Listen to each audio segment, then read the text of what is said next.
Hey y'all, this is Josh. I'm in one of the most interesting buildings in Scotland, the Hamilton Mausoleum.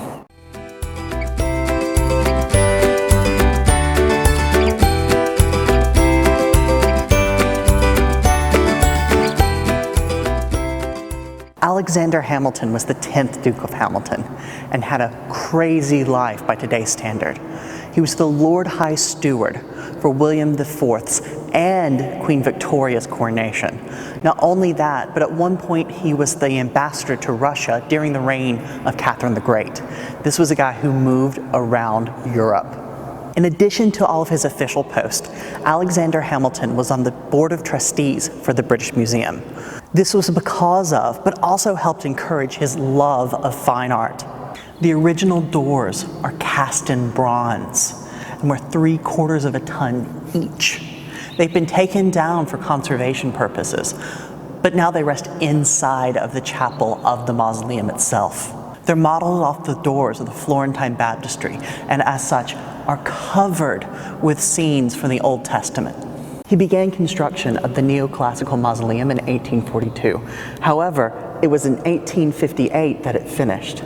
The only problem with that is that Hamilton died in 1852, but he already had a plan. One of Hamilton's key obsessions was ancient Egyptian art. Hamilton was a patron of the academic Thomas Pettigrew, the foremost expert of their era on Egyptian mummies. So when Hamilton died, he'd already arranged for Pettigrew to mummify him. Hamilton actually secured a Ptolemaic sarcophagus for himself.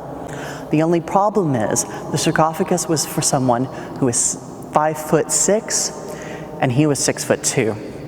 So even after they carved out the interior of the sarcophagus to make it larger, he was too long. And so after his embalming, before he was wrapped in bandages, they actually broke his shins to make him fit into the sarcophagus.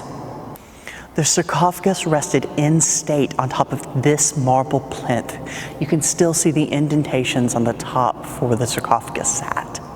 One of the key innovations in the mausoleum construction were the furnaces that provided underfloor heating in the main chapel.